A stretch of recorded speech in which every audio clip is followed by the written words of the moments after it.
Okay, so third time lucky, hopefully. I've been interrupted twice trying to do this. Anyway, so as you should know, if you've been watching my other book reviews with my best friend Chloe, I'm Paige, and this is my first solo review. So I don't know how it will go, but fingers crossed, it should go okay. So I'm going to be reviewing this book here, which is Coco Caramel by Kathy Cassidy. It's the last book in the Chocolate Box Girls series. There's also let me have a look. Cherry Crush, Marshmallow Sky, Summer's Dream, and then Coco Caramel. So Kathy Cassidy is a great author, and she writes these amazing books, which are mainly just for girls, but whatever floats your boat, boys can read them as well. They are really, really easy to read. Like, the writing's really spaced out, and it's like the language is really simple because it's written for young girls. So if you have like dyslexia or something, they're really good books to read.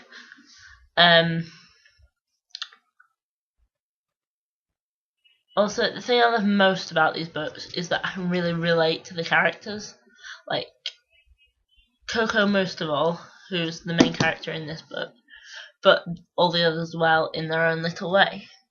So with Coco, it's that she's like really adventurous, loves animals, and tree climbing, which is almost exactly like myself.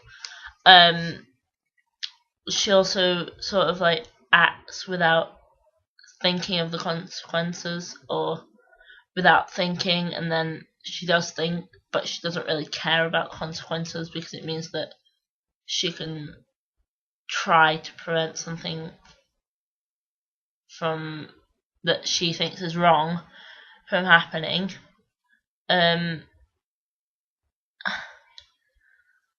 So she sort of just wouldn't stand by and let something happen that she felt was wrong. Sorry, I'm playing with my hair a lot because I am really nervous. So, spoiler alert, a really nice moment in this book is the bonding of Coco with mystery boy Laurie, who helps her rescue 2 ponies. Well, technically 3. But anyway, they keep them in an abandoned cottage, but Laurie is hiding a secret about these ponies that Coco doesn't know. And he's very reserved, but also very sweet. Like, he's got loads of secrets of his own, so he doesn't try and find yours out. So I think everybody would love a friend like Laurie, but he's definitely a mystery boy. So I'm going to read the first 5 pages of this book, just see how you like it. They say families are like chocolate, mostly sweet with a few nuts, more than a few in my family's case. And they say I'm the crazy one. Yeah, right. They also say that life is like a box of chocolates, and that you can't expect that everyone you pick to be exactly the way you like it. This seems a little ridiculous to me, as my mum and my stepdad Paddy run a chocolate business. Well, I think I should know. Better just pick out your favourites, even if they don't come in a fancy box. With a little planning, you can get what you want, with no nasty surprises. Simple. I lean back against the tree trunk and rest my violin across my lap. I've just finished my practice. I've only been playing for a year, and because my family is not especially musical and not especially tolerant of beginner violinists, I'm banned from playing indoors.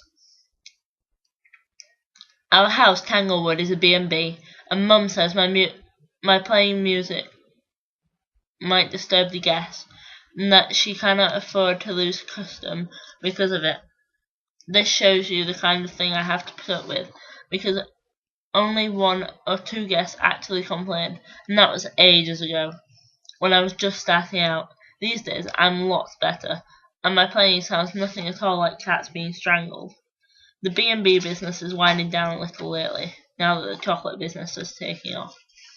So why anyone cares about losing 1 or 2 guests who are probably turned deaf anyway is quite beyond me. Still, I am banished from the house, and so I have to practice outdoors, perched in my favourite climbing tree, an oak. It's quite a comfortable tree, because there is a wide branch that meets the main trunk at a right angle. I've added a cushion from one of the garden chairs, if you want to pull your legs up and lean back as if you're sitting in a lumpy old armchair, or you can let your legs dangle, the way I am right now, and look down through the leaves at the ground, down below. It's October, the end of the half-term break. The leaves are 100 shades of gold and burnt orange and crimson. There is a definite chill in the air. I'm wearing a scarf, a jumper, and a beanie hat. It's not quite cold enough yet for gloves, but it will be soon. If you have ever tried playing a violin wearing red and black striped woolly gloves, you will know that it's not good. You think my family would take pity on me and let me practice indoors, but there's no chance of that. Sometimes I think they're Philistines.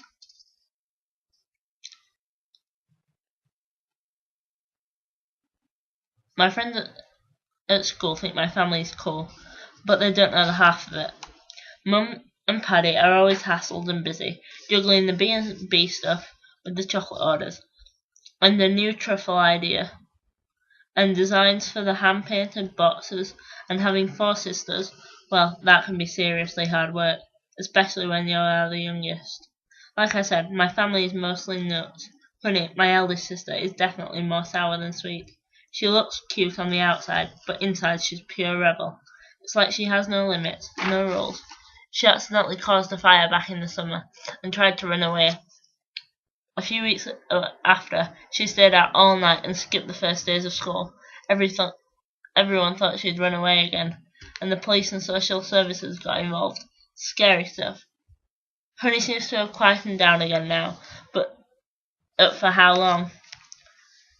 My stepsister Cherry is cool, but when she first arrived last year, she had a few problems sorting out fact from fiction. She also had a problem staying away from Honey's boyfriend, and now the 2 of them are an item. This is great for Cherry, but not so great for Honey. Since she ditched Honey, she has dated practically every boy in Somerset. The more unsuitable, the better. Cherry and Shea broke up recently for a week, and rumour had it that Honey was responsible, but they're back together now, and stronger than ever.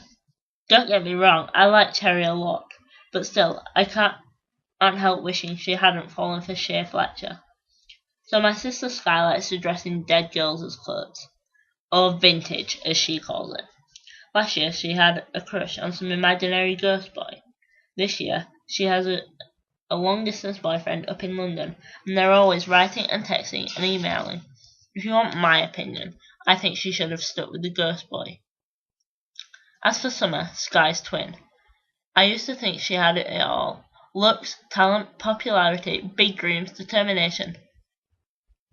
And she got a scholarship for a boarding ballet school this term, but she threw it all away, cracked under the pressure. Her dream turned into a nightmare, and she's still struggling to break free of it. These days, Summer is like a shadow girl, frail, fragile, and lost.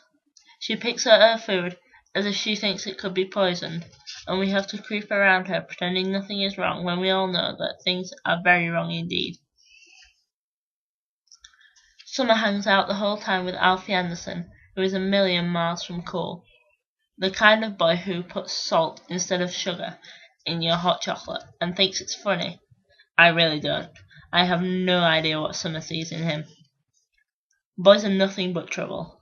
If they vanished off the face of the earth right now, Honey, Cherry, Sky, and Summer would probably all be a whole lot happier and much more fun. Personally, I think animals are far more reliable and rewarding. So, that's the first 5 pages. I don't know what you think. I think that's a mystery.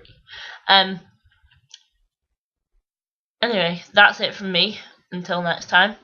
Don't forget to leave a comment or subscribe, or even better, send us an email suggestion of a book we can review to bookshelfgirls@gmail.com.